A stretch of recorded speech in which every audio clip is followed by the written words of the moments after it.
आज शेयर करब बिना तेले सब्जीते भरपूर सम्पूर्ण निरामिष एक ब्रेकफास्टर प्रिपारेशनेर रेसिपि जेटा खेते दारुण चटपटा है और एटा बानानो किन्तु भीषण सहज। खूब साधारण कयेकटा उपकरण दिएई एटा तैरी करे नेওয়া যায়।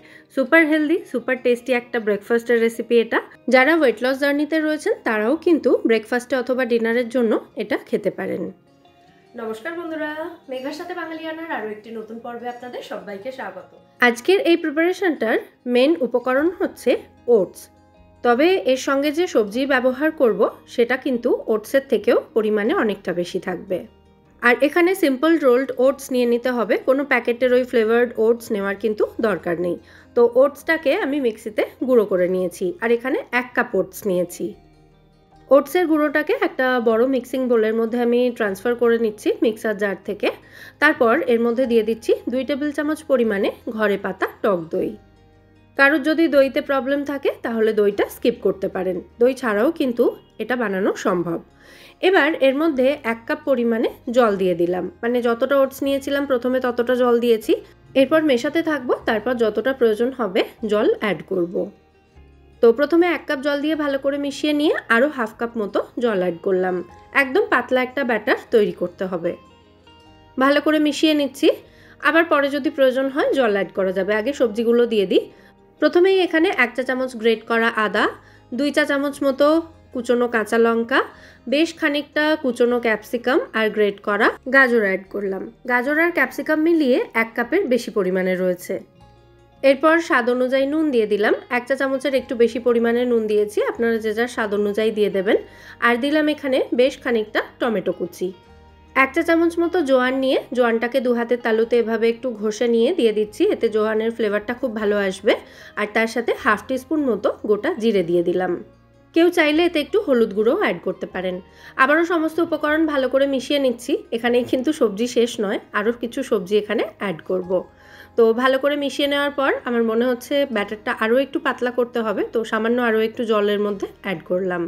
বানাচ্ছি প্যানকেক, তবে এটাকে আমি ওটসের প্যানকেক বলি না, এটাকে আমি মিক্স ভেজ প্যানকেক বলি, কারণ ওটসের থেকে সবজির পরিমাণ এখানে অনেকটাই বেশি রয়েছে।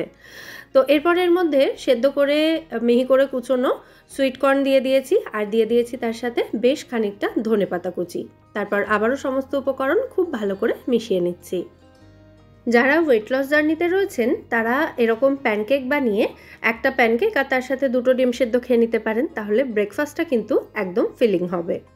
ওয়েট লস জার্নিতে থাকলে ব্রেকফাস্ট কিন্তু কখনোই স্কিপ করা যাবে না, ব্রেকফাস্টটা অবশ্যই একটু ফিলিং রাখতে হবে। যাই হোক, ব্যাটার আমাদের একেবারে রেডি হয়ে গেছে। এবার একটা ফ্রাইং প্যান ভালো করে গরম করে তার মধ্যে সামান্য একটু ঘি ব্রাশ করে নেব। তবে এটা কিন্তু তেল বা ঘি যে কোনো কিছু ব্যবহার না করেই এই প্যানকেকগুলো তৈরি করা যাবে, সেরকমটাও আমি দেখিয়ে দেবো আপনাদেরকে। প্রথমে সামান্য একটু ঘি অ্যাড করেই দেখিয়ে দিলাম, কারণ ম্যাক্সিমাম সবাই অল্প একটু ঘি বা তেল ব্যবহার করেই এটা ফ্রাই করে থাকেন। তো সেই কারণেই সামান্য একটু ঘি দিয়ে প্রথমে দেখিয়ে দিলাম, তারপরেরগুলো একেবারে তেল ঘি ছাড়া তৈরি করে দেখিয়ে দিচ্ছি। তবে আমার মনে হয় ঘি বা তেল ব্যবহার না করেই যেহেতু এই প্যানকেকগুলো তৈরি করা যায়, তাহলে বেকার বেকার ঘি বা তেল কেন কনজিউম করা। তো আমি আমার নিজের জন্য কিন্তু একেবারে তেল বা ঘি ছাড়াই এই প্যানকেকগুলো তৈরি করতে প্রেফার করি। যাই হোক, 2 হাতা মতো ব্যাটার ফ্রাইং প্যানের মধ্যে আমি অ্যাড করেছি। তারপর ফ্রাইং প্যানটাকে ঢাকা দিয়ে এটাকে 2 থেকে 3 মিনিট মতো রান্না করে নিয়েছি মিডিয়াম ফ্লেমে রেখে। তারপর ঢাকনাটা খুলে নিয়ে এবার খুব সাবধানে এটাকে উল্টে দিতে হবে। তবে যদি একেবারে নরম থাকে তাহলে কিন্তু উল্টাতে যাবেন না, একটু ভাজা ভাজা হলে দেখেই বোঝা যাবে, তখন এটাকে উল্টে দিতে হবে। আর খুব বেশি বড় করে প্যানকেকগুলো বানাবেন না, তাহলে কিন্তু উল্টাতে গেলে এটা ছিঁড়ে যেতে পারে। তাই যতটা সম্ভব একেবারে ছোটও বানাতে পারেন, অথবা এরকম আমি যেরকম মাঝারি সাইজের বানাচ্ছি এরকম টাইপের আপনারা প্যানকেকগুলো তৈরি করতে পারেন। এবার গ্যাসের ফ্লেমটা মিডিয়াম টু হাইতে রেখে দুপিঠ থেকে খুব ভালো করে প্যানকেকগুলোকে ফ্রাই করে তুলে নিতে হবে। মিডিয়াম টু হাই ফ্লেমে রেখে একটা প্যানকেক ফ্রাই করতে মোটামুটি 5 থেকে 6 মিনিট করে সময় লাগবে। তো প্রথম প্যানকেকটা তুলে নেওয়ার পর আমি কিন্তু আর এখানে ফ্রাইং প্যানে ঘি বা তেল কিছুই অ্যাড করিনি, একদম শুকনো ফ্রাইং প্যানের মধ্যেই সেকেন্ড প্যানকেকটা বানানোর জন্য বেশ খানিকটা ব্যাটার এভাবে ছড়িয়ে দিলাম। একই রকমভাবে বারবার উল্টে দিয়ে এই প্যানকেকটাকেও দুপিঠ থেকে খুব ভালো করে ভেজে নিয়ে তুলে নিতে হবে। ফ্রাই করার সময় খুন্তি বা স্প্যাচুলা দিয়ে এভাবে উপর থেকে চেপে চেপে ফ্রাই করবেন, তাহলে ভেতরটা ভালো মতো ফ্রাই হয়েছে কিনা বুঝতে পারবেন। প্রথম প্যানকেকটা আমি একটু ছিঁড়ে দেখিয়ে দিচ্ছি, দেখুন ভেতর থেকে কিন্তু একদম পারফেক্টলি কুক হয়েছে প্যানকেকটা। সাথে কিছু না থাকলেও এই প্যানকেকগুলো কিন্তু শুধু শুধু খেতেই দুর্দান্ত লাগে। তবে কেউ চাইলে পছন্দ মতো কোনো সস দিয়েও এই প্যানকেকগুলো সার্ভ করতে পারেন, অথবা আমার মতো করেও খেতে পারেন। আমি কিভাবে খাই সেটা একটু পরে দেখিয়ে দিচ্ছি।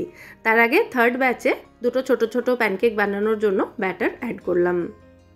এবার দেখিয়ে দিই আমার এই প্যানকেকগুলো কিভাবে খেতে বেশি ভালো লাগে। এই প্যানকেকের সাথে আমার পছন্দ একটু পরি মশলা, তার সাথে লিটল বিট অফ ঘি। এটা হচ্ছে সেই সাউথ ইন্ডিয়ান স্পেশাল শুকনো চাটনি মুলাগা পরি। কিছুদিন আগে আপনাদের সঙ্গে এই পরি মশলার রেসিপি আমি শেয়ার করেছিলাম চ্যানেলে, চাইলে সেটা দেখে বানিয়ে নিতে পারেন। এটা আমার বাড়িতে সবসময় বানানোই থাকে। এরকম ধরনের কোনো প্যানকেক হলো বা সিম্পল রুটি বা পরোটার সাথেও কিন্তু এই পরি মশলা খেতে দুর্দান্ত লাগে। যাই হোক, কিছু যদি না থাকে তাহলে সিম্পল একটু পছন্দ মতো যে কোনো সস নিয়ে নেবেন, তাহলেই কিন্তু এটা খাওয়া হয়ে যাবে। তো কেমন লাগলো আজকের এই মিক্স ভেজ প্যানকেকের রেসিপি, সেটা কিন্তু অবশ্যই আমায় কমেন্টে জানাবেন। আশা করছি রেসিপিটা ভালোই লেগেছে। যদি ভালো লেগে থাকে ভিডিওটাকে বরাবরের মতো একটা লাইক এবং শেয়ার করে দেওয়ার অনুরোধ রইল। সাথে আমার চ্যানেলটা যদি এখনও সাবস্ক্রাইব না করে থাকেন তাহলে প্লিজ চ্যানেলটা সাবস্ক্রাইব করে নেওয়ারও অনুরোধ রইল। তাহলে আবার দেখা হবে পরের পর্বে। আজ এখানেই বিদায় নিচ্ছি। সবাই সুস্থ থাকবেন, ভালো থাকবেন এবং সবাইকে খুব ভালো রাখবেন। নমস্কার।